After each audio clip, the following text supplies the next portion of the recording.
Menteri Agraria, Tata Ruang dan Badan Pertanahan Nasional Nusron Wahid memecat 6 pegawai dan menjatuhi sanksi berat pada 2 pegawai di bawah kementeriannya. Dalam polemik pagar laut, Saudara, Sekjen Konsorsium Pembaruan Agraria menegaskan pengusutan keterlibatan Kementerian ATR BPN tidak berhenti hanya di 6 pegawai saja, tapi juga pemulihan hak atas tanah warga. Polemik pagar laut terus bergulir.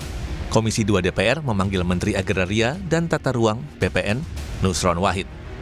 Dalam rapat, Nusron bilang telah membatalkan 50 dari 280 sertifikat terkait polemik pagar laut di Tangerang. Nusron sebut pembatalan sertifikat masih akan berpotensi bertambah. Tak hanya itu, buntut dari pemasangan pagar laut, 6 pegawai Kementerian ATR BPN diberhentikan dan 2 pegawai dijatuhi sanksi berat. Salah satu pegawai Kementerian ATR BPN yang diberhentikan adalah Kepala Kantor Pertanahan Kabupaten Tangerang saat itu. Kita memberikan sanksi berat, pembebasan dan penghentian dari jabatannya pada mereka yang terlibat kepada 6 pegawai dan sanksi berat kepada 2 pegawai. Nah, nama-nama pegawainya siapa saja kami nggak bisa sebut. Anggota Komisi 2 DPR fraksi PDI Perjuangan, Deddy Sitorus, meminta pegawai ATR BPN yang terlibat kasus pagar laut tak hanya diberi sanksi berat, tetapi juga diancam pidana agar memberikan efek jera. Saya kira tidak cukup hanya sanksi berat, harus proses hukum, karena ini kejahatan. Bukan malpraktek yang hanya berkonsekuensi sanksi. Ini saya kira perlu menjadi perhatian, Pak.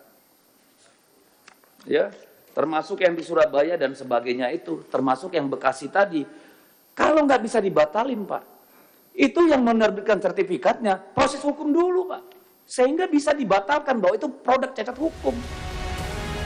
Wakil Ketua Komisi 2 DPR fraksi Partai Demokrat, Dede Yusuf, juga mempertanyakan kenapa Desa Kohot yang paling banyak penerbitan sertifikat hak milik pagar laut Tangerang dibandingkan dengan desa lain. Dede Yusuf menduga ada permainan antara pihak pengembang dan wilayah tertentu.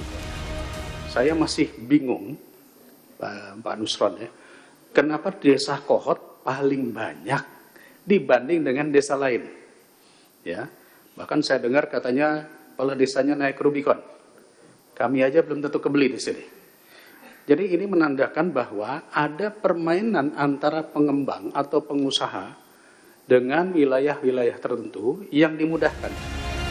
Sekjen Konsorsium Pembaruan Agraria, Dewi Kartika, menyoroti soal polemik pagar laut. Dewi menyebut pengusutan keterlibatan Kementerian ATR BPN tidak berhenti hanya di 6 pegawai saja. Dewi juga bilang pemulihan hak atas tanah warga. Sampai ini jadi hanya tumbal 6 pejabat di level kabupaten, padahal sebenarnya bahkan harus dicek lagi ke tingkat provinsi dan pusat. Kemudian juga lintas kementeriannya seperti apa, sehingga kebutuhan untuk membentuk satgas itu menjadi penting atau namanya apapun ya. Nah, yang kemudian yang harus kita lihat adalah jangan sampai kasus PIK 2 itu hanya berakhir di soal cabut atau mencopot pejabat-pejabat di tingkat ATR. Bagaimana soal pemulihan hak atas tanah yang telah terjadi, yang ini sebenarnya kasus PIK 2 ini sudah lama, sudah banyak di pengaduan-pengaduannya, saya pikir sudah banyak di Kementerian Agraria juga sejak zaman pemerintahan sebelumnya. Jadi pemulihan hak itu harus segera dilakukan karena yang menjadi yang terdampak adalah masyarakat setempat. Berikut adalah 8 pejabat kantor pertanahan Kabupaten Tangerang yang dijatuhi sanksi pencopotan jabatan hingga pemecatan yang diduga terlibat kasus pagar laut. JS, Kepala Kantor Pertanahan Kabupaten Tangerang; SH, ex-Kepala Seksi Penetapan Hak dan Pendaftaran; ET, ex-Kepala Seksi Survei dan Pemetaan; LM, ex-Kepala Survei dan Pemetaan; KA, ex-PLT Kepala Seksi Penetapan Hak dan Pendaftaran; WS, YS, dan NS, Ketua Panitia.